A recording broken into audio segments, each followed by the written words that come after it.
Hello बच्चों, कैसे हो आप लोग। तो हम आपका स्वागत करते हैं अपने छोटे से प्यारा सा channel physics unfolded.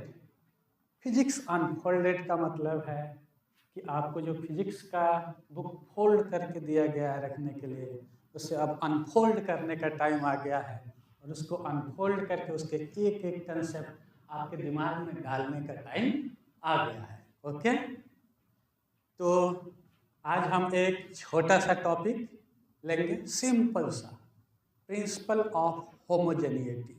Okay, what is principle of homogeneity. Homogeneous का मतलब क्या होता है? Similar things, similar things. तो यहाँ पे प्रिंसिपल ऑफ होमोजेनिटी का मतलब है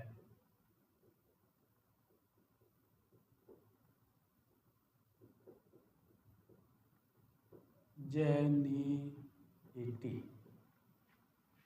क्लियर है?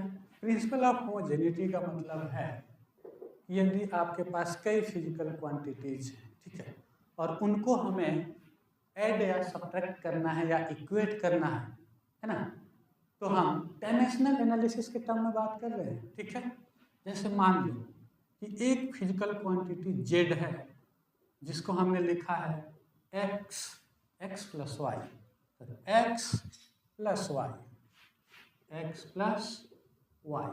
ठीक है, तो यहाँ पे क्या किया गया है? x और y को ऐड करके z के बराबर इक्वेट किया गया है। ठीक है ना? अब समझना क्या है principle of homogeneity. Principle of homogeneity है कि सिमिलर डायमेंशंस को ही ऐड किया जा सकता है या सब्ट्रैक्ट किया जा सकता है या इक्वेट किया जा सकता है। क्लियर है? तो यहाँ पे x और y है ना, तो x का जो डायमेंशन होगा, x और y को ऐड किया गया है या सब्ट्रैक्ट किया गया है, तो y का भी सेम डायमेंशन होगा। ठीक है, और x प्लस वाई को जोड़ा गया या घटाया गया है ना, तो इसका जो डायमेंशन आएगा, जैसे मान लो मीटर है तो रिजल्टेंट भी मीटर में आएगा, तो मीटर को ही हम इक्वेट कर रहे हैं जेड के बराबर, मतलब जेड का भी डायमेंशन सेम होगा जो एक्स और वाई का होगा।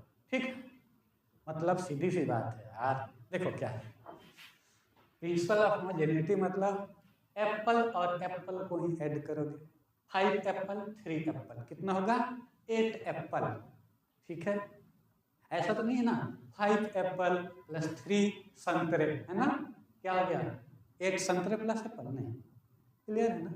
मतलब या तो एप्पल एप्पल जोड़ लो या संतरे संतरे जोड़ लो। ठीक है, क्लियर है?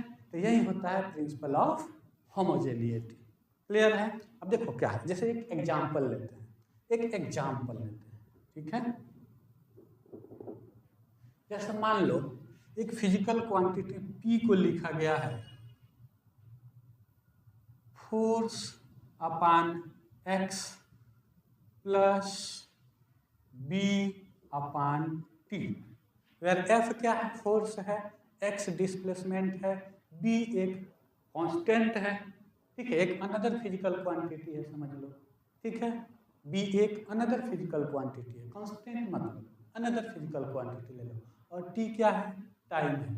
ठीक है, अब आपसे पूछा जाए find the dimension of P and B, P और B का डायमेंशन कैसे निकालेंगे? तो क्या करोगे आप? सबसे पहले देखो कि इन दोनों को ऐड किया गया है, मतलब इन दोनों का डायमेंशन सेम होगा, तो फोर्स क्या होता है? m l t माइनस 2, और x क्या है? l है। ये किसके बराबर इक्वेट करोगे? b अपान t के। b क्या है? b है, और t क्या है? t है। यहाँ से देखो l और l कट गया है ना, और b आ गया कितना? m t minus 1। ठीक है, तो b का डायमेंशन आपने निकाल लिया। क्लियर? आप देखो p का डायमेंशन निकालना है। ठीक है, तो जो इसका डायमेंशन है वही इसका डायमेंशन है, और वही p का भी डायमेंशन है ना। इस टोटल का डायमेंशन ही तो p का डायमेंशन होगा, जैसे अभी मैंने समझाया। तो यहाँ पे p का डायमेंशन कितना आ जाएगा?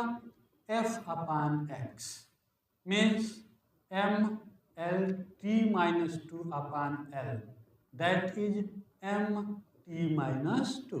ये हो गया आपका p का डायमेंशनल फॉर्मूला, ठीक है। ओके, क्लियर है? तो फिर से बोलो, welcome to my new channel physics unfolded, और हमारे साथ बने रहो, बहुत सारी चीजें आपको देने वाला हूँ। Okay, thank you.